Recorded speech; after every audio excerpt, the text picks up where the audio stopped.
जब हम चोल राजवंशों की बात तक नहीं सीमित है, कहने का मतलब कि हमारी जिस सभ्यता या जिस परिवेश में रह रहे हैं, सबसे पहले हमें उन्हें जानना होगा। और जो हिस्ट्री की रीराइटिंग की बात हो रही है तो गलत नहीं है मेरे हिसाब से, क्योंकि कहा जाता है कि जब आप रिसर्च करते हैं तो रिसर्च करने का नज़रिया अलग अलग होता है। तो ये परसेप्शन है, अगर हम कुछ अच्छा कुछ नया लिखना चाह रहे हैं और जो कि तथ्यों के साथ है तो उसमें कोई गलत बात नहीं है। इस शिक्षा पद्धति का उद्देश्य था कि जो भारतवर्ष के संस्कार और जो संस्कृति है वह युवा पीढ़ी के, उस समय के युवा पीढ़ी के दिमाग से हट जाए और पाश्चात्य जगत के जो मूल्य हैं, उनके जो संस्कार है उनको आरोपित किया जाए।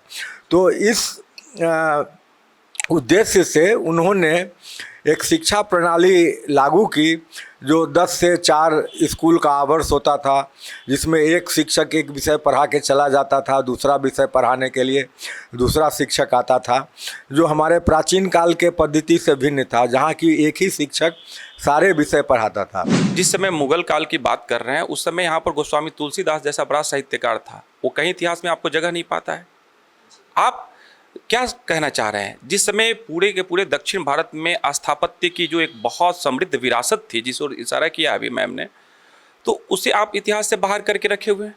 क्या उस पर हमें फक्र नहीं होगा, उस पर हमें गर्व नहीं होगा? दक्षिण के जो पल्लव राजवंश है, चोल चालुक्य हैं, उनका जो अपना पूरा काम है उस पर अलग से काम करने, उनकी ड्रेनेज सिस्टम, उनकी जो जल प्रणाली थी, जल प्रबंधन की प्रणाली थी, वो इतिहास का पाठ्यक्रम नहीं बनना चाहिए क्या? दुर्भाग्य से भारतवर्ष की जो शिक्षा प्रणाली, हम लोग स्वतंत्र भारत में विशेष रूप से, वैसे तो 1835 में लॉर्ड मैकाले ने ही उसकी शुरुआत कर दी थी, लेकिन उस समय हम स्वतंत्र नहीं थे। लेकिन स्वतंत्रता के बाद भी हम लोगों ने अपने देश की शिक्षा को यहाँ की संस्कृति, प्रकृति और प्रगति के अनुरूप नहीं रखा। जैसे बेटी बचाओ बेटी पढ़ाओ, कुंभ इत्यादि यहाँ की संस्कृति और प्रगति के अनुरूप शामिल किया गया है। नमस्कार, मैं निशा श्री आप तमाम दर्शकों का स्वागत करती हूँ फर्स्ट लुक बिहार में, जहाँ पर हम देखते हैं खबरें जो जानना ज़रूरी है। और आज हम जिस विषय पर चर्चा करने के लिए स्टूडियो में उपस्थित हुए हैं वह है कि अभी जो केंद्र सरकार ने एनसीईआरटी के इतिहास और नागरिक शास्त्र के कुछ चैप्टर्स को हटाया है, कुछ चैप्टर्स को इंक्लूड किया है, तो ये कितना सही, कितना गलत, कितना उचित है, क्या होना चाहिए था बदलाव या नहीं होना चाहिए, इसी विषय पर चर्चा करेंगे। और इस विषय पर चर्चा करने के लिए हमने स्टूडियो में आमंत्रित किए हैं अपने विशेष मेहमान। हमारे साथ हैं डॉक्टर एच.एन. भारद्वाज, जो कि डॉक्टर एवं सर्जन हैं बथुआ नर्सिंग होम मुजफ्फरपुर में। साथ में हैं डॉक्टर अर्चना सिंह बैस, जो कि असिस्टेंट प्रोफेसर हैं पॉलिटिकल साइंस, एल.एन.टी. कॉलेज मुजफ्फरपुर में। और डॉक्टर राजेश्वर कुमार सिंह हैं, जो पत्रकारिता एवं जनसंपर्क विभाग बिहार यूनिवर्सिटी में हैं। आप तीनों का बहुत बहुत स्वागत। और डॉक्टर एच.एन. भारद्वाज, हम आपसे शुरुआत करेंगे इस चर्चा की कि ये जो हिस्ट्री और नागरिक शास्त्र दोनों विषयों में 12वीं, तीसरी, छठी और 7वीं कक्षा की कुछ चैप्टर्स में बदलाव किए गए हैं, कुछ हटाए गए हैं। विशेष करके मुगलों का जो कुछ चैप्टर्स है उसको कम किया गया, क्या कहेंगे? निशा जी, बहुत ही सामयिक विषय आपने उठाया है। हमारे जो पिछले 200 वर्षों में शासक रहे, वो शुरू में अंग्रेज, बाद में जो मुगल तो पहले थे अंग्रेज, और बाद में स्वतंत्र भारत के जो हमारे प्रजातांत्रिक प्रणाली में जो हमारे नेता थे, तो इन लोगों के नेतृत्व में हमारा जो वर्तमान इतिहास और शिक्षा पद्धति को निखारा गया, संवारा गया या बर्बाद किया गया, यह आपके व्यक्तिगत दृष्टिकोण पर निर्भर करता है।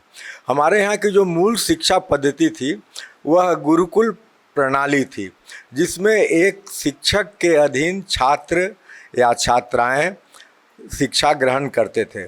मैकाले ने 1830 के बाद उन्होंने ब्रिटेन के शिक्षा पद्धति को आरोपित किया भारतवर्ष में, और इस शिक्षा पद्धति का उद्देश्य था कि जो भारतवर्ष के संस्कार और जो संस्कृति है वह युवा पीढ़ी के, उस समय के युवा पीढ़ी के दिमाग से हट जाए और पाश्चात्य जगत के जो मूल्य हैं, उनके जो संस्कार है उनको आरोपित किया जाए।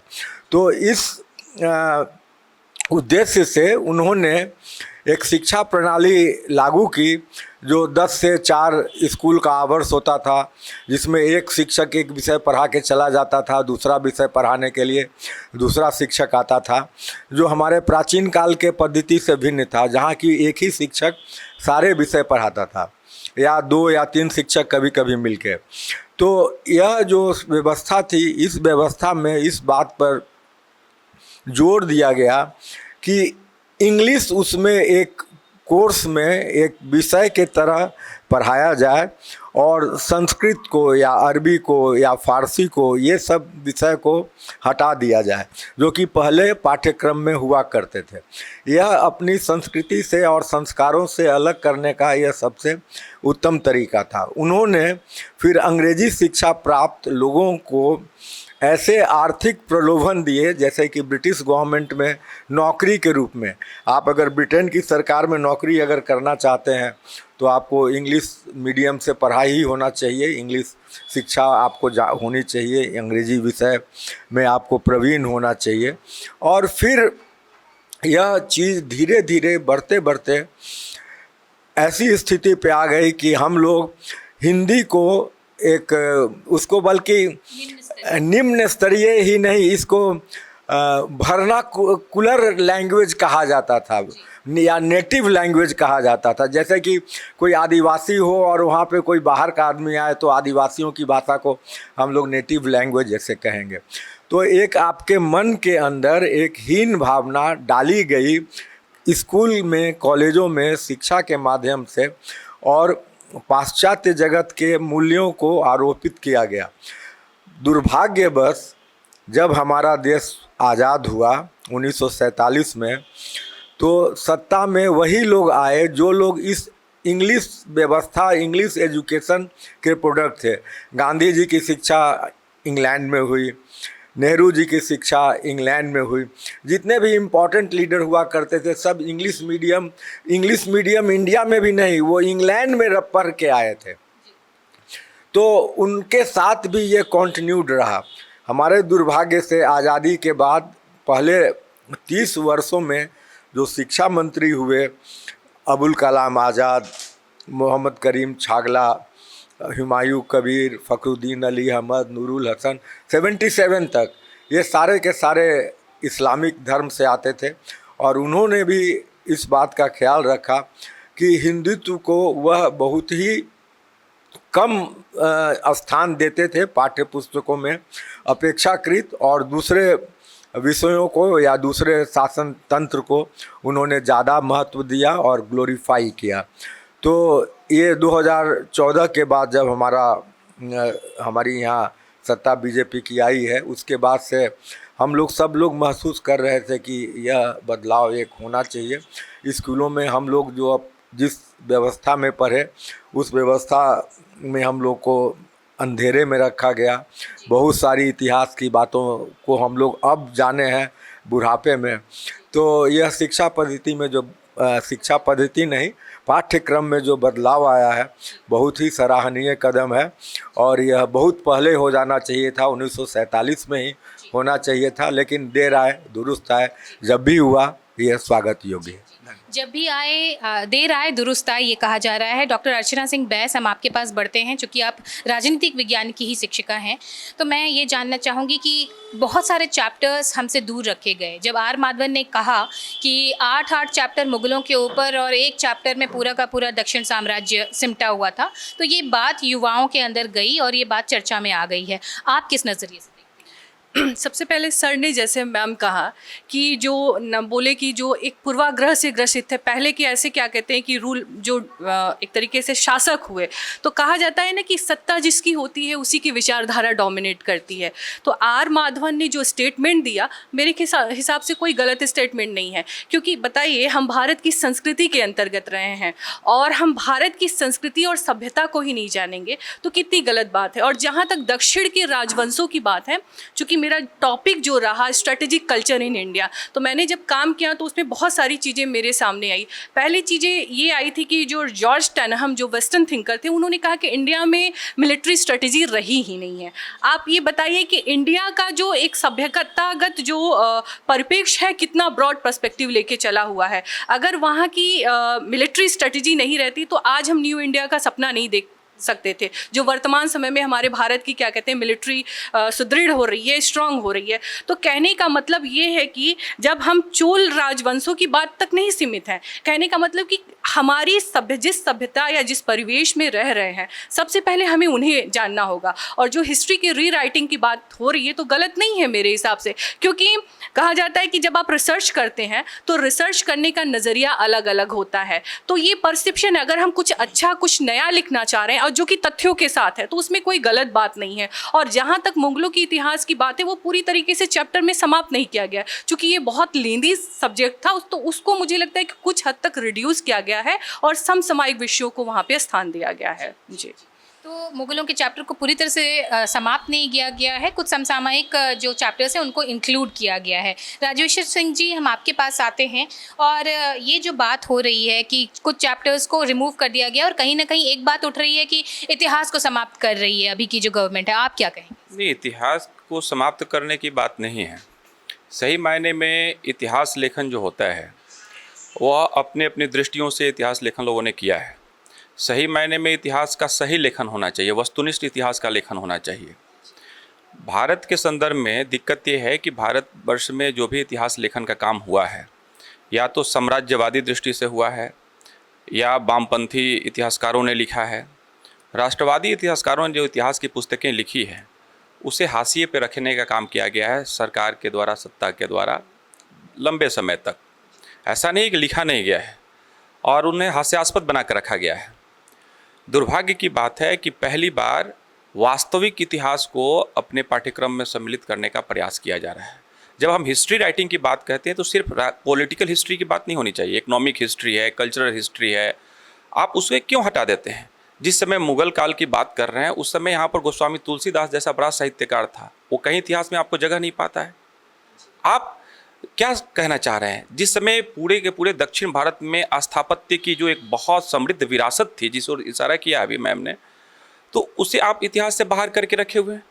क्या उस पर हमें फक्र नहीं होगा, उस पर हमें गर्व नहीं होगा? दक्षिण के जो पल्लव राजवंश है, चोल चालुक्य हैं, उनका जो अपना पूरा काम है उस पर अलग से काम करने, उनकी ड्रेनेज सिस्टम, उनकी जो जल प्रणाली थी, जल प्रबंधन की प्रणाली थी, वो इतिहास का पाठ्यक्रम नहीं बनना चाहिए क्या?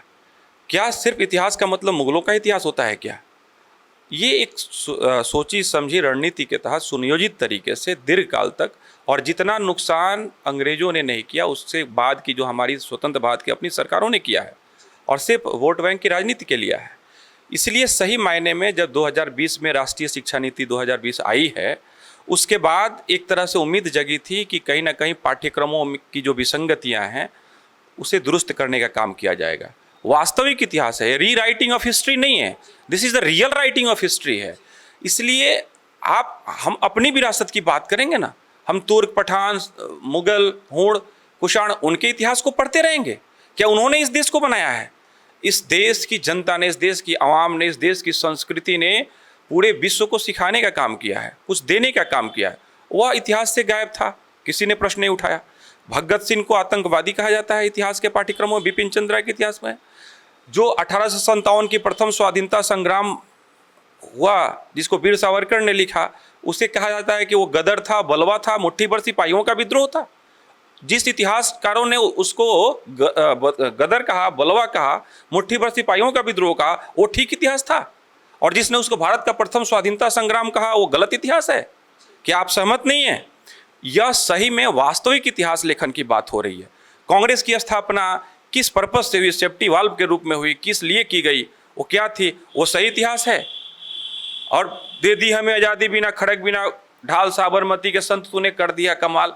ठीक है, गांधी का बहुत बड़ा कंट्रीब्यूशन है इस देश को बनाने में, और गांधी ने अपने भारत की जो प्राण तत्व है उसको लेकर के अपने सत्याग्रह को आगे बढ़ाया। लेकिन क्या भगत सिंह, खुदीराम बोस जैसे लोग, सुभाष चंद्र बोस, इनके कंट्रीब्यूशन को हम नज़रअंदाज कर सकते हैं? हमारे इतिहास ने, हमारे पाठ्यक्रमों में इनको दोयम दर्जे का रखा गया, हाशिए पर रखा गया। और ये इतिहास, वास्तविक इतिहास लेखन की शुरुआत हुई है। और पाठ्यक्रमों में यदि दक्षिण भारत के मंदिरों का, उनके स्थापत्य का, उनकी कला और संस्कृति के जो उपादान हैं उसको अगर सम्मिलित किया जा रहा है तो ये हमारे लिए बड़ी बात है, गौरव का विषय है, वास्तविक स्वराज का बात। ये एक महत्वपूर्ण बिंदु सामने आया है कि ये रीराइटिंग नहीं हो रहा है, रियल राइटिंग ऑफ हिस्ट्री हो रही है। जैसा कि हमारे एनआईए चीफ जो अजीत डोभाल हैं, उन्होंने अपनी एक भाषण में कहा था कि इतिहास जीतने वाले का होता है, इसीलिए जीतना बहुत ज़रूरी है। तो आखिर भारत के आज़ाद हो जाने के इतने साल बाद भी हमारा इतिहास इतना अधूरा अधूरा क्यों रहा, और अब जब इसमें कुछ बदलाव हो रहे हैं तो ये विवाद क्यों हो रहा है। वापस आते हैं डॉक्टर एच.एन. भारद्वाज के पास। और जैसे कहा जा रहा है कि कुछ चैप्टर्स को हटाया गया है और कुछ चैप्टर्स को इंक्लूड किया गया है, आखिर हमारे देश के जो दक्षिण के महत्वपूर्ण इतिहास का जो हिस्सा था उसको हटा के रखने के पीछे की रणनीति क्या थी? हम लोग के जो ग्लोरियस पास्ट, हमारी हिस्ट्री के जो ग्लोरियस राजवंश हुए हैं या सरकारें हुई हैं, उनको बताने से भारतवासियों का मनोबल बढ़े नहीं। इस कारण से, जैसे आप जो इतिहास मैंने पढ़ी, उस इतिहास में हर्षवर्धन के बाद एकाएक फिर हम लोग जंप कर जाते हैं पृथ्वीराज चौहान पे।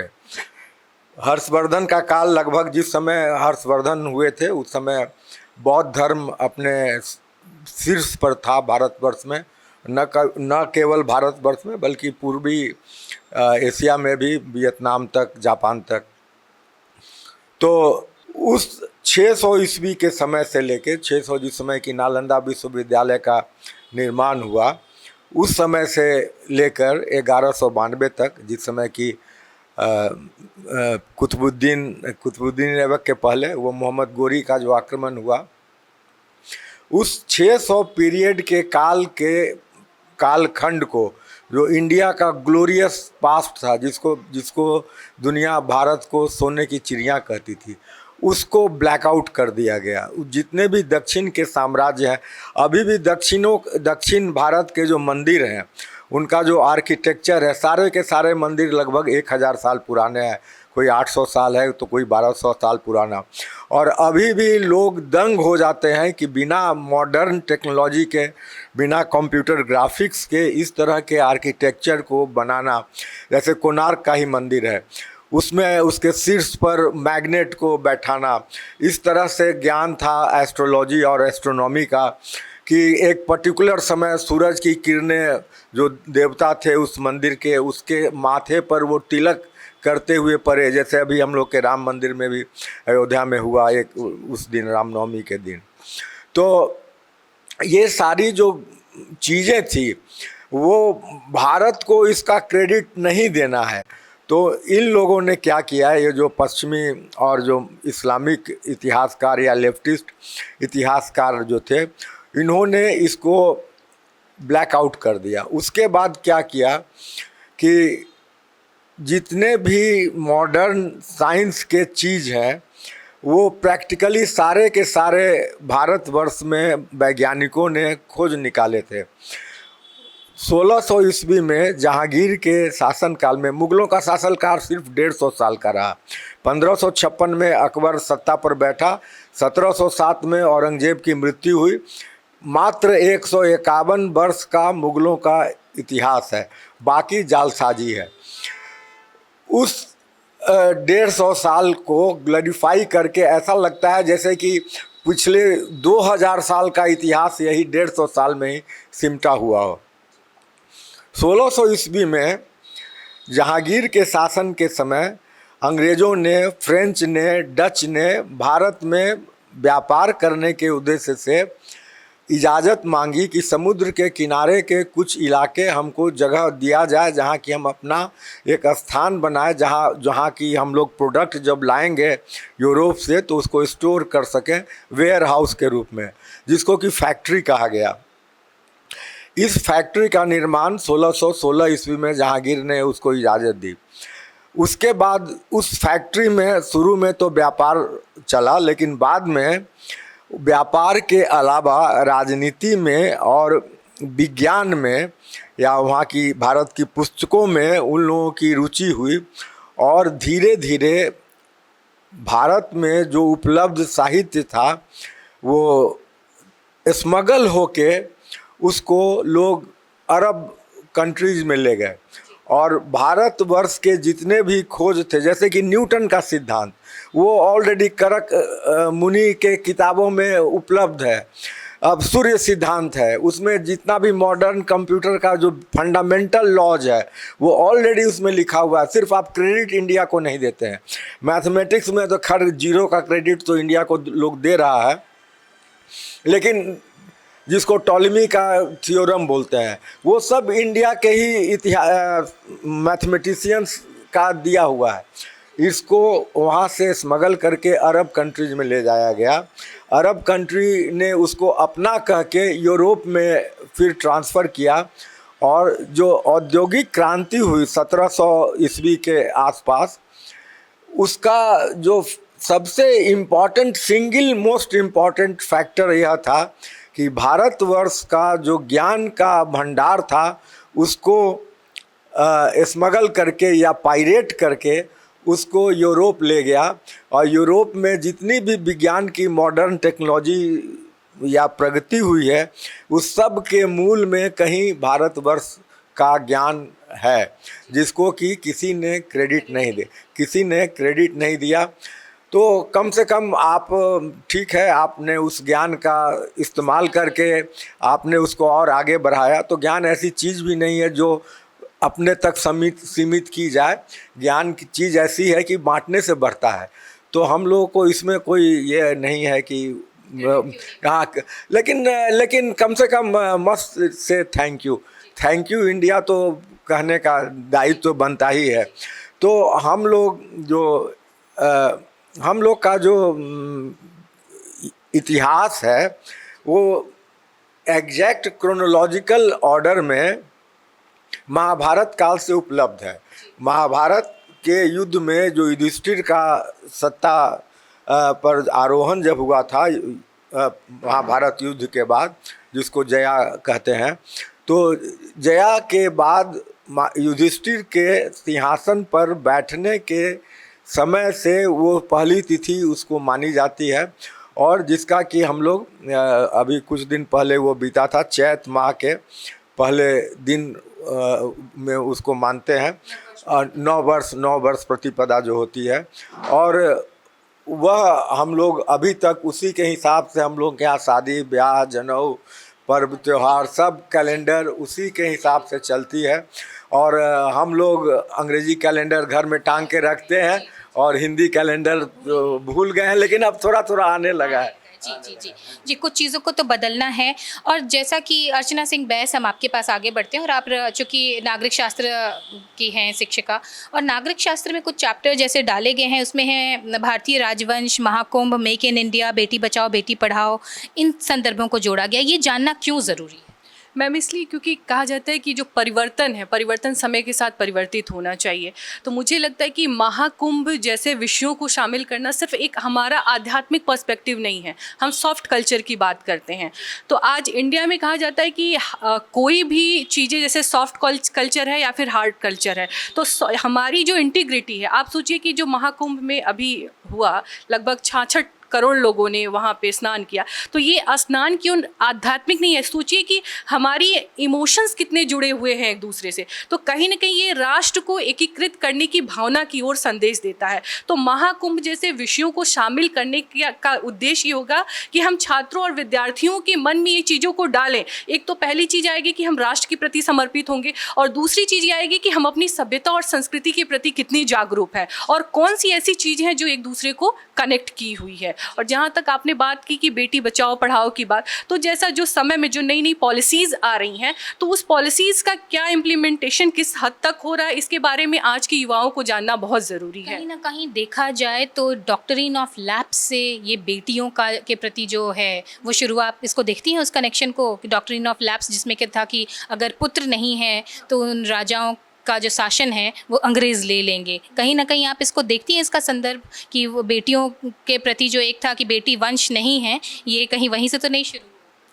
नहीं, मुझे लगता है कि हाँ शुरू कह सकते हैं, लेकिन ऐसा नहीं है कि मैम बेटी है तो क्या बेटी क्या वंश को नहीं जी नहीं, मैं कह रही हूँ कि क्या अंग्रेज़ों ने डॉक्ट्रिन ऑफ लैप्स ला करके ये शुरू किया, ऐसा लगता है आपको? हाँ, कहीं ना कहीं उससे चीज़ें ये जुड़ी हुई हैं। तो मुझे लगता है कि देखिए, एक तरफ तो हम महिलाओं को सशक्त कर रहे हैं। एक बहुत मैं एग्जांपल देना चाहूँगी कि हमारे जैसे भारत में क्या है, हमारे कल्चर में शुरू में है कि हम शक्ति को मानते हैं। तो शक्ति की जब उपासना करते हैं तो मेल और फीमेल दोनों की बात करते हैं। तो हम किसी समाज और सभ्यता को तभी तक विकसित, जब तक मतलब कहने का मतलब कि विकसित तभी तक नहीं कर पाएंगे जब तक हम दोनों को साथ में लेके नहीं चल सकते हैं। तो बेटी पढ़ाओ और बेटी बचाओ के पीछे कहीं ना कहीं हम समाज को ये संदेश देना चाहते हैं, या विषयों में शामिल करके कि किसी भी समाज को अगर विकास की पराकाष्ठा पे ले जाना है तो इन मूल्यों को शामिल करना बहुत ही ज़रूरी है। इसीलिए इनको इंक्लूड किया गया और ये इम्पॉर्टेंट है।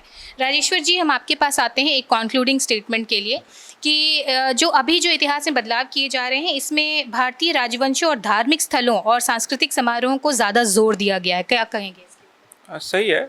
अभी तक जो इतिहास अभी चर्चा हुई है, अभी बताइए कि यूनेस्को की डेलर्स कमेटी कहती है कि किसी भी देश की शिक्षा वहाँ की संस्कृति, वहाँ की प्रकृति और वहाँ की प्रगति के अनुरूप होनी चाहिए। दुर्भाग्य से भारतवर्ष की जो शिक्षा प्रणाली, हम लोग स्वतंत्र भारत में विशेष रूप से, वैसे तो 1835 में लॉर्ड मैकाले ने ही उसकी शुरुआत कर दी थी, लेकिन उस समय हम स्वतंत्र नहीं थे। लेकिन स्वतंत्रता के बाद भी हम लोगों ने अपने देश की शिक्षा को यहाँ की संस्कृति, प्रकृति और प्रगति के अनुरूप नहीं रखा। जैसे बेटी बचाओ बेटी पढ़ाओ, कुंभ इत्यादि यहाँ की संस्कृति और प्रगति के अनुरूप शामिल किया गया है। तो नागरिक शास्त्र में कुंभ का क्या महत्व? नहीं है ना, नागरिक शास्त्र में कुंभ का महत्व नहीं तो कहाँ महत्व होगा। कुंभ और महाकुंभों की जो संकल्पना है, इस कुंभ के आयोजन पर अमेरिका के हार्वर्ड में अनुसंधान हो सकता है। वहाँ की व्यवस्था में टेम्पल मैनेजमेंट पर अमेरिकी और यूरोपीय इंस्टीट्यूट्स में काम हो रहा है। भारत में हम हेजिटेशन में हैं, हिंसा ग्रंथि में पड़े हुए हैं कि हम कुंभ पढ़ा के क्या करेंगे।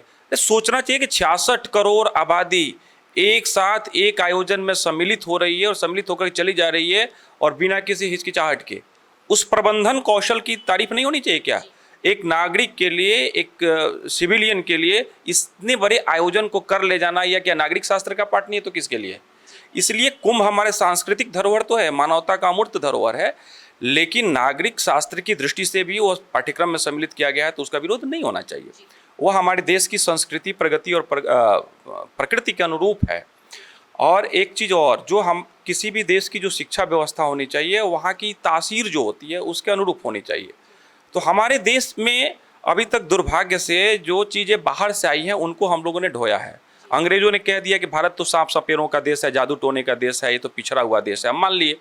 लेकिन हम ये प्रश्न नहीं उठाए कि अगर जादू टोने का देश है, सांप सपेरों का देश है, तो फिर यहाँ के लिटरेचर को, यहाँ की लोक भाषाओं में जो ज्ञान था इसका अनुवाद वो क्यों कर रहे थे जर्मन में, फ्रेंच में, अंग्रेजी में? क्या जरूरत था मैक्स मुलर को यहाँ के ग्रंथों का अनुवाद करने की?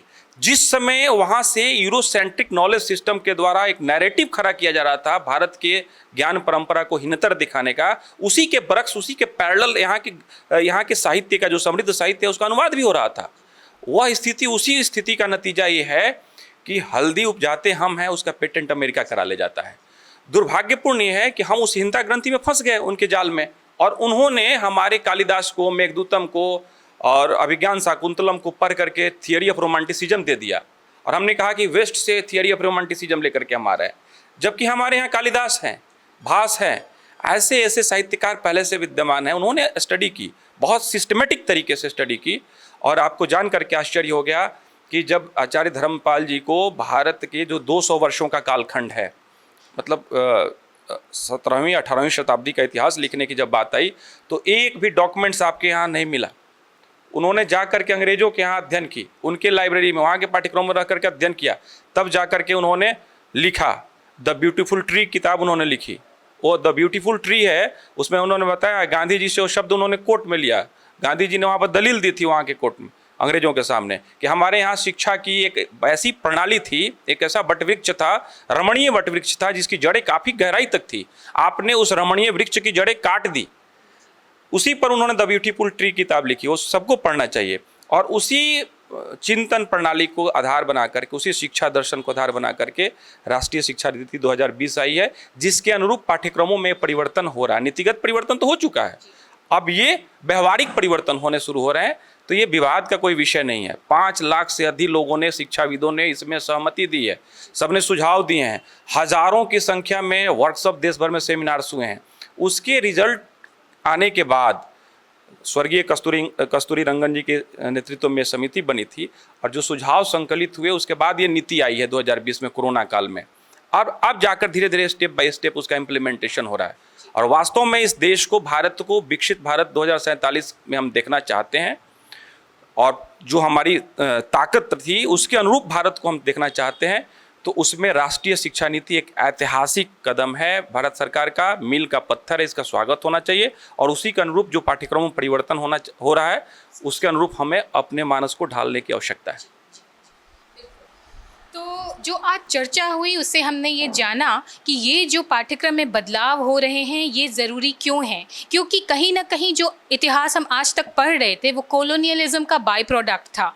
तो उस बाई प्रोडक्ट को जो मैनिपुलेट किया गया था, हमको अपने ही देश, हमारे देश का इतिहास 150 या 400 वर्ष पुराना नहीं है। जैसा कि डॉक्टर भारद्वाज ने कहा कि महाभारत के समय से हमारे देश का इतिहास है और उस वक्त से हमारे देश का कैलेंडर जो है उसका वो चला आ रहा है। तो हमारे इतिहास को हम 150 साल में नहीं समेट सकते, धीरे धीरे कुछ बदलाव होंगे और इसलिए कुछ ज़रूरी बदलाव किए गए हैं जिनका कि हमें तहे दिल से स्वागत करना चाहिए। तो आज की चर्चा के लिए बस इतना ही। आप देख रहे थे फर्स्ट लुक बिहार।